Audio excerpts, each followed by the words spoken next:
დღეს 13 ივლისს საქართველოს მართლმადიდებელი ეკლესია 12 მოციქულის ხსენებას დღესასწაულობს. საეკლესიო გადმოცემით ეს თარიღი მეოთხე საუკუნიდან აღინიშნება. ეკლესიამ 12-ვე მოციქულის ერთად მოხსენიების დღე დააწესა. ამავე დღეს აღინიშნება სვეტიცხოვლობაც, რადგან სვეტიცხოვლის ტაძარი სწორედ 12 მოციქულის სახელზეა აგებული.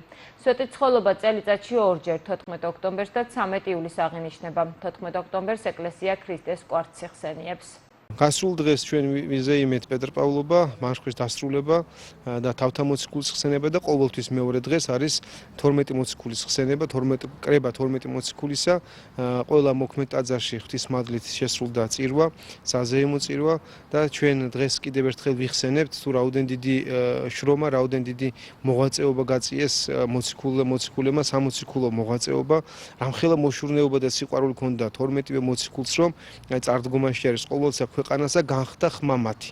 აი წარმოგიდგენიათ რამხელა დიდი მოღვაწეობა და სიყვარული და უანგარო სიყვარული ჰქონდათ ღვთისა, რომ მთელს ქვეყნიერებაზე მოინდომეს, რომ ეკადაგათ და იქადაგეს ღვთის კურთხევით და ღვთისმადლით და ღვთის შეწევნით, რა თქმა უნდა, და ქრისტიანობა მათ შორის საქართველოშიც არის ღირსი გავხდით ჩვენ მოციქულთა მოღვაწეობის და ქადაგების. იცით რომ 12 მოციქულის ხსენებას დღე სახელზე არის აგებული სვეტიცხოვლის დედა ტაძარი და მისმა უწმინდესობამ დღეს შიო მესამემ წირა სვეტიცხოველში, დიდი ზეიმი და დიდი სიხარული იყო, რა თქმა უნდა, და ღმერთმა დალოცოს და 12 მოციქულის მეოხებით უფალმა აკურთხოს ჩვენი ქვეყანა.